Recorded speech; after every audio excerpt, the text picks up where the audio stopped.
Break के बाद स्वागत है आप सभी का सी न्यूज भारत में। खबर बलिया से है, जहां मुरली छपरा ब्लॉक अंतर्गत गांव आराजी माफी गोविंद उपाध्याय बाबू शिवपुर है। इस गांव के प्रधान विजय बहादुर सिंह की मृत्यु के बाद प्रधान पद रिक्त होने की वजह से जिले के अधिकारियों ने इस गांव में उपचुनाव करने का आदेश जारी कर दिया। इसके बाद गांव में प्रधानी पद के लिए चुनावी सरगर्मी तेज हो गई। देखते ही देखते 6 प्रत्याशियों ने इस चुनावी रणभूमि के दंगल में प्रधान पद के लिए चुनाव लड़ने का बिगुल फूंक दिया और ग्रामीणों के बीच कहीं प्रत्याशी तो कहीं प्रत्याशी के प्रतिनिधि विकास के दावे और वादे की अपनी आवाज को बुलंद कर रहे हैं। देखिए पूरी रिपोर्ट। बता दें कि जिस प्रधान की मृत्यु हुई उन्हीं के वंशज जितेंद्र बहादुर सिंह की पत्नी सुनीता देवी प्रधान पद की प्रत्याशी के रूप में चुनाव लड़ रही हैं। वहीं उनके पति के रूप में प्रतिनिधि जितेंद्र बहादुर सिंह ने कहा कि हमारी प्रत्याशी के चुनाव लड़ने की मंशा यही है कि पिताजी द्वारा गांव में विकास के कुछ सपने अधूरे रह गए हैं, जिसको पूरा करने की मंशा से सुनीता देवी चुनाव लड़ रही हैं। सुनिए। मैं जितेंद्र बहादुर सिंह पूर्व प्रधान श्री विजय बहादुर का सुपुत्र हूँ। मेरी पत्नी सुनीता देवी चुनावी मैदान में है। किस पद के लिए? ग्राम प्रधान पद के लिए। गांव में क्यों चुनाव हो रहा है? गांव में चुनाव मेरे पूर्व प्रधान श्री विजय बहादुर सिंह की मृत्यु होने के कारण उपचुनाव हो रहा है। क्या है चुनाव? आपकी पत्नी चुनाव लड़ रही हैं, उनके पीछे मनसा क्या है? इस पद के लिए क्यों चुनाव लड़ना चाहती हैं? क्या करना चाहती हैं? मनसा ये है कि उनके ये सपना है उनके मन में कि मेरे ससुर द्वारा जो अधूरे कार्य बचे हुए हैं गांव के विकास के लिए, वो करने की उनकी मंशा है।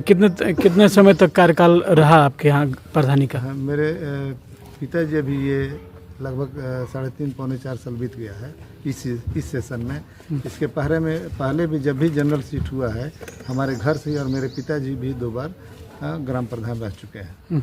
इधर भी वो जब तक कार्यकाल रहा उनका, जब तक जीवित रहे, क्या क्या विकास कार्य किए अपने गांव में? गांव में जितनी भी सड़कें और नालियां बनी हैं अभी तक सारे मेरे पिताजी द्वारा बनाई गई हैं। और पंचायत भवन हुआ, आपका शौचालय हुआ, सुलभ शौचालय हुआ, मार्केटिंग कॉम्प्लेक्स हुआ, एक अभी ये गोडाउन बन रहा है जो अधूरा रह गया, तब तक उनकी मृत्यु हो गई, वो पूरा नहीं कर पाए। अभी भी क्या कौन सी मूलभूत समस्या है जिसका भी समाधान करने की मंशा है आपकी? मूलभूत समस्या वही जो नालियाँ और सड़कें बची हुई हैं गांव में, और जो स्ट्रीट लाइट कुछ अधूरे रह गए उसको लगाना है। और सपना ये कि हमारे कि गांव में ऐसा विकास हो कि जिले में जो 10 अग्रणी पंचायत हो उसमें उसका नाम शुमार हो। अगर जनता मौका देती है तो सबसे पहला कार्य कौन सा रहेगा जनहित के लिए? सबसे पहला कार्य जो कहीं नाली और ये सड़कें कहीं कहीं नहीं बन पाई है उसको पूरा करना है। क्या अपील रहेगा आपके क्षेत्र की जनता से? हमारे क्षेत्र की जनता से यह अपील रहेगा कि जैसे स्नेह हमारे पिताजी को और हमारे पूर्वजों को दिया ग्राम प्रधान के लिए, ऐसा ही स्नेह मेरे साथ बनाए रखें और मैं आपके उस स्नेह पे हमेशा खरा उतरूं। वहीं चुनावी दंगल में उतरे प्रत्याशी राजेंद्र उपाध्याय भी हैं। उनके प्रतिनिधि चंचल उपाध्याय ने कहा कि यहां पर जो प्रधान रहे उन्होंने गांव में कोई विकास नहीं किया, मूलभूत समस्याओं का अंबार बना है। जनता ने हमारे प्रत्याशी को मौका दिया तो गांव में एक बेहतर विकास, मूलभूत समस्याओं का समाधान, हर जरूरतमंद लोगों को सरकारी योजनाओं का लाभ दिलाना ही लक्ष्य रहेगा। सुनिए। मेरा नाम चंचल उपाध्याय है जी। किस गांव के रहने वाले हैं? आराजी माफी बाल गोविंद राम पंचायत का नाम है, ये ग्राम शिवपुर बोला जाता है। अब यहाँ पे किस तरह का चुनाव हो रहा है? ये एक री इलेक्शन हो रहा है जो ग्राम प्रधान से पूरे गांव के विकास को लेकर हो रहा है।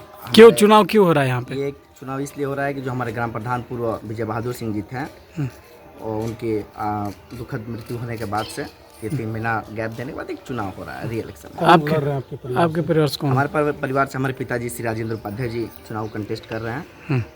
क्या उनकी मंशा क्या है चुनाव लड़ने का? हमारी मंशा यही है कि विगत 70 साल से आज़ादी के बाद से यहाँ पर जब भी सामान्य सीट रहा है तो एक ही परिवार के पास यह सत्ता रही है।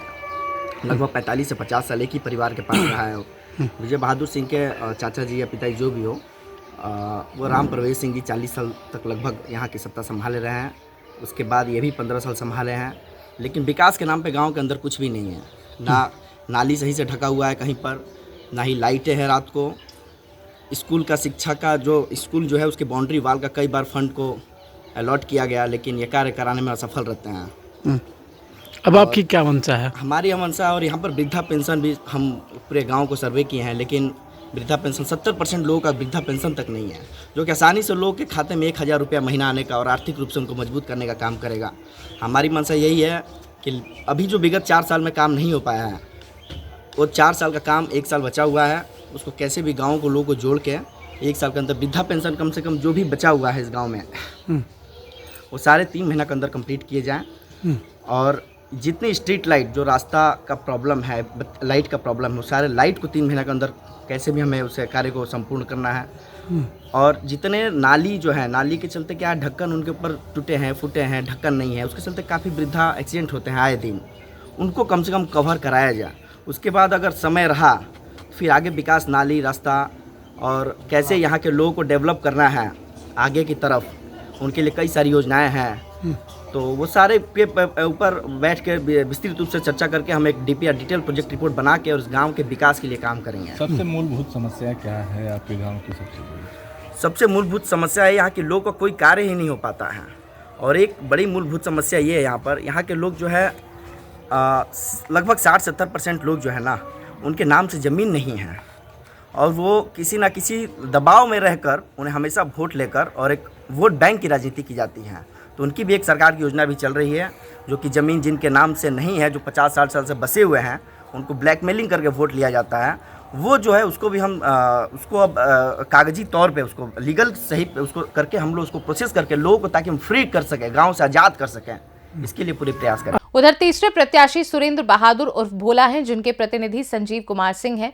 इन्होंने कहा कि हमारे पिताजी समाजसेवी जीवन में ही रहे और अध्यापक भी रहे। उन्होंने कहा कि जनता ने अगर मौका दिया तो सरकार की तरफ से जो भी धन आएगा वह गांव की जनता के लिए रहेगा, गांव के विकास के लिए रहेगा, स्वास्थ्य शिक्षा पर विशेष फोकस रहेगा और गाँव का विकास नियमित रूप से होता रहेगा। सुनिए। मेरा नाम संजीव कुमार सिंह है। मैं इस गांव का मूल निवासी हूँ। मेरा पैतृक गांव है। इस समय वर्तमान में गांव पे ही हूँ। अभी यहाँ पे चुनाव हो रहा है, ये किस तरह का चुनाव हो रहा है और अभी तक यहाँ पे कौन था? ये चुनाव हो रहा है ग्राम प्रधान का, उपचुनाव है। और इसके पहले जो प्रधान जी थे उनका देहावसान हो गया। उपचुनाव के लिए काफ़ी प्रयास किया गया, पिताजी के द्वारा भी प्रयास किया गया। आदरणीय जिलाधिकारी महोदय, मुख्यमंत्री महोदय और डीपीआर महोदय बार से बात किया गया। सोशल मीडिया और लेटर्स वगैरह सब दे के मुख्यमंत्री पोर्टल पे कंप्लेन इत्यादि करके सबकी फरियाद की गई। तो माननीय मुख्यमंत्री जी को हार्दिक आभार कि उन्होंने इसका संज्ञान लिया कि समय से पूर्व चुनाव 1-1.25 साल का जो कार्यकाल बचा है इसके लिए किया गया है। तो अब आप क्षेत्र में उतरे हैं, मेन एजेंडा क्या है आपके पिताजी का और क्या इस गाँव के प्रति सोच क्या है? पिताश्री हमारे सामाजिक जीवन में शुरू से ही रहे हैं। पेशे से अध्यापक थे और मेरे दादाजी स्वर्गीय राम प्रवेश सिंह इस गांव के लगभग 40 वर्षों तक निर्विरोध प्रधान रहे, बिना किसी लाग लपेट के, बिना किसी दबाव के। सबकी आम सहमति से चुनाव हुआ करता था, कहीं किसी को दबाव नहीं, सब लोग हाथ उठा कर नामांकन किया करते थे। उन्हीं की परंपरा को आगे बढ़ाना है और जो भी धन आएगा गांव के विकास में लगेगा। अपना पारिवारिक विकास का कोई उसमें लक्ष्य नहीं है। मूल रूप से जो गांव की समस्याएं हैं, सड़क, बिजली, पानी, इस पे पहला ध्यान रहेगा। स्वास्थ्य क्षेत्र में कुछ हो जाए गांव के लिए, कैंप वगैरह लगता रहे नियमित रूप से। अगल बगल के जो हॉस्पिटल हैं वहाँ गांव के लोग अगर जाएँ तो उनकी बढ़िया व्यवस्था हो सके, इसके लिए हमारा प्रयास रहेगा। आपकी गांव की क्या हालात है? जो सड़कें हैं या नाले हैं, खलिंदा है, क्या जरा सा आगे तक चलिए ना। स्थिति तो बड़ी सोचनीय है और कहना नहीं चाहिए, लेकिन मुख्यमंत्री और प्रधानमंत्री की जो योजनाएं हैं गांव के विकास से संबंधित, सड़क, नाली, अन्य गांवों को आप देख लीजिए। जैसे मैं उदाहरण दूंगा, दुभण में एक सरया गांव है, वो आइडियल गांव है। एक वो रक्षण कला की प्रधान थी, उनका आदर्श पंचायत रहा, स्मृति से सबसे संपर्क है अपने। मैं देखता रहता हूँ क्योंकि इसी पेड़ से समाज सेवा से जुड़ा है आदमी। तो उसके हिसाब से हमारा गांव, अगर हम 10 में से नंबर देना चाहें तो 4 से भी कम नहीं है। विकास की कोई योजना धरातल पे नहीं है और लूट हुई है ऐसा कहना तो प्रासंगिक नहीं है, लेकिन पैसा सही जगह और सही हाथों तक नहीं पहुंचा है। विकास की जो योजना जिसके लिए आ रही है, जिसको लाभ मिलना चाहिए, उन लोगों तक लाभ नहीं मिला है। इसमें नेपोटिज्म हावी है, मुंह दिखाई के नाम पे काम हो रहा है। हमारे आप समर्थक रहे हैं कि नहीं रहे उससे मतलब नहीं। आज आपसे हमारा हित सध रहा है तो आप काम नहीं डालते हैं। अगर यहाँ की जनता नेतृत्व देती है, मौका देती है अगर आपको पिताजी को, तो सबसे प्रथम कार्य क्या होगा जो गांव में सबसे बड़ा जरूरी हो और उसे पहले कराना? सबसे पहले तो देखिए शिक्षा स्वास्थ्य पहली प्राथमिकता है। उसके बाद गांव की एक हमारी बैठक होगी और लोगों की जो मंशा होगी उसके अनुरूप हमको काम करना है। हम सबका सहयोग से, सबके समर्थन से जो मुख्यमंत्री जी की या प्रधानमंत्री जी की जो भी योजनाएं हैं उसको धरातल पर उतारेंगे और पूरा प्रयास रहेगा कि ब्लॉक से लेकर जिले तक गाँव के विकास के लिए इन लोगों के साथ मिलकर काम करें। 19 तारीख को चुनाव है, अपने गांव और क्षेत्र की जनता से क्या कहना चाहेंगे? क्षेत्र की और गांव की जनता से हमारा यही अपील रहेगा। पिताश्री हमारे वरिष्ठ हैं और समाज सेवा के क्षेत्र में रहे हैं, नाम उनका भोला है, कर्म भी बोला है, लोग जानते हैं और कोई दाग नहीं है। 70 वर्ष का उनका भी जीवन है। उनके सहपाठी हमारे सामने चाचा जी खड़े हैं, कभी कोई दाग नहीं रहा है। राजनीतिक रूप से भले मतैक रहा हो, मतभेद रहा हो, लेकिन चरित्र पर न कोई दाग है न कोई लांछन है। भोला जी से विवाद है उसमें किसी को कोई आपत्ति नहीं है। और क्षेत्र की जनता से, गांव की जनता से हमारी यही अपील रहेगी कि पिताश्री के लिए आप लोग वोट करिए, जिससे अधिक जितना आप सोचे होंगे उस प्रत्याशा से अधिक आपका सहयोग। ठीक। वहीं प्रधान पद की प्रत्याशी रेणु देवी भी हैं। उनके प्रतिनिधि वीरेंद्र सिंह ने कहा कि पूर्व में हमने बहुत समाज सेवा की, जनता ने मौका दिया तो गांव की मूलभूत समस्याओं का समाधान करते हुए गांव का विकास करूंगा। सुनिए। श्री वीरेंद्र कुमार से बाबू के सिंह। अभी यहाँ पे प्रधान पद की चुनाव हो रहा है, आपके परिवार से कौन प्रत्याशी हैं? मेरी औरत है रेणु देवी। क्या इस गांव की मुद्दा क्या है, किस मुद्दों को लेकर आप चुनाव लड़ रहे हैं? गांव के विकास के लिए और भय मुक्त समाज के लिए। किस तरह का भय है? यहाँ कुछ लोग बहुत पहले से दबंग लोग हैं, दबा करके रखे हैं। क्या क्या समस्या है आपके गांव में जो अभी भी खंजारा सब यही समस्या है। जनता ने मौका दिया तो आप क्या करेंगे? सबसे पहला काम क्या रहेगा जनता के लिए? सड़क बनाएंगे, यहाँ अगर हल्का हो उसको निकालेंगे। पूर्व में आपने क्या कोई समाज सेवा किया था जनता के लिए जिनके बीच आप रहे हो? हाँ, क्षेत्र पंचायत है इसके पहले 2 बार प्रधान भी लड़े हैं हम। प्रधान लड़े हैं? हाँ। और क्या मूलभूत समस्या है गांव में आपकी? मूलभूत समस्या यही ना, विकास पिछड़ा हुआ गांव है, कोई विकास नहीं हुआ। कितने प्रत्याशी यहाँ पे मैदान में है? कितनी आबादी है? आबादी 1500। आबादी तो ज़्यादा है लेकिन वोट 1500 कुछ है। आबादी 5000 से ऊपर है। जनता ने अगर मौका दिया तो आप क्या अपील करना चाहेंगे उनको? अब 19 तारीख को चुनाव है, क्या कहना चाहेंगे हम लोग के माध्यम से? सेवा करेंगे, किसी तरह का सेवा करेंगे, विकास का सेवा करेंगे, रोड, खनिजा, गरीब आदमी मकान, स्वास्थ्य, शिक्षा के क्या? शिक्षा सब क्या है यहाँ पे? स्वास्थ्य शिक्षा किस तरीके से? शहर से इतना दूर है। स्वास्थ्य शिक्षा कहाँ है यहाँ? स्थिति खराब। कितने स्कूल हैं यहाँ पे? यहाँ प्राइमरी पाठशाला बस यही है। ठीक है। वहीं प्रत्याशी ददन सिंह ने कहा कि गांव में बहुत सारी समस्या बनी है, हमें मौका मिलता है तो गांव की जनता की उम्मीद पर खरे उतरते हुए विकास करेंगे। हमारा नाम जो है ददन सिंह है, ग्राम बाबू की सिटी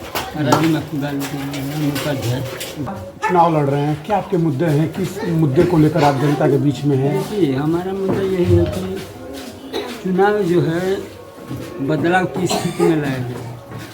6 से 11 जो है आज तक कोई भी प्रत्याशी इसमें विकास नहीं किया है। हम लोग 6 से 11 के कैंडिडेट हैं। अब क्या मंशा है आपकी? अगर आपको मौका मिलता है तो? मौका मिलेगा तो हम सबको देखेंगे। क्या क्या समस्या है गांव में आपकी? गांव में हर चीज़ की समस्या है। जैसे नाली की समस्या सबसे है। जो है यहाँ उखड़ का हर गली है, हर गली को जो है इसी पर ध्यान देना है। उधर प्रधान पद के प्रत्याशी संजय सिंह ने कहा कि चुनाव लड़ने के पीछे की मंशा ये है कि गांव में विकास करूं। संजय कुमार सिंह, ग्राम पंचायत अराजी विभाग में शिवपुर। अभी आपके गांव में किस तरह का चुनाव हो रहा है और आप भी प्रत्याशी हैं? तेज बोलिएगा। हाँ सर, हमारे गांव में चुनाव पहले भी हुआ था, इस बार भी हो रहा है। हमारे गांव का ग्राम पंचायत का बूथ जो है मतलब कि अति संवेदनशील है। यहाँ लोग दबंग भी हैं, बरियारी ऊपर भी वोट डालते हैं। अगर कोई ऑपरेशन करेगा तो उसमें खड़ा हमारे का संसाधन यहाँ पर बना रहता है। आपका क्या मुद्दा है? आप चुनाव क्यों लड़ना चाहते हैं? क्या करना चाहते हैं गाँव में? हम चुनाव इसलिए लड़ रहे हैं सर कि अभी तक जो भी एक छोट मुआवजा है हमारा कोई ढंग से यहाँ का विकास नहीं हुआ सर। हम चाहते हैं कि यहाँ अधिक से अधिक विकास हो और हमारी ये मानसिकता है कि हम आदर्श ग्राम पंचायत के रूप में अपने ग्राम सभा को बनाना चाहते हैं सर। यही हमारी मानसिकता है। अभी क्या समस्या है आपके गांव में? अभी समस्या तो नाली की भी है, रास्ते का भी सर है। ये टोटल अंबर लगा हुआ रहता है। पूर्व में कोई विकास कार्य? जी सर, पूर्व में कोई विकास कार्य जो रहे? 4 साल से हमारे यहाँ कोई विकास कार्य नहीं हुआ सर। क्या अपील करना चाहेंगे? आम जनता से क्या अपील करना चाहेंगे? आम जनता से हम यही अपील करना चाहेंगे, जनता भी कर रही है सर जी, मतलब कि हमारे यहाँ कोई विकास नहीं है और ऐसा प्रत्याशी चाहिए हमें जो विकास करे, विकास दे। तो हमारा यही ध्येय है सर, जो 4 साल में नहीं हुआ, हम 6 माह में मतलब कि पूरा प्रयत्न करके आए हैं, विकास स्थापित करना चाहते हैं। बलिया से सी न्यूज संवाददाता आनंद दुबे की रिपोर्ट। आपको बता दें, सूत्रों की माने तो इस गांव में चुनाव के लिए 2 बूथ बनाए गए हैं और दोनों बूथ अति संवेदनशील हैं। हालांकि पुलिस अपनी पूरी मुस्तैदी और पैनी नजर चुनाव के मध्य बनाई हुई है। ऐसे में देखना यह है कि इन 6 प्रत्याशियों में से किसके हाथ जनता का सरताज लगेगा। इस खास रिपोर्ट में बस इतना ही। देश दुनिया की बाकी खबरों को जानने के लिए आप देखते रहिए सी न्यूज भारत।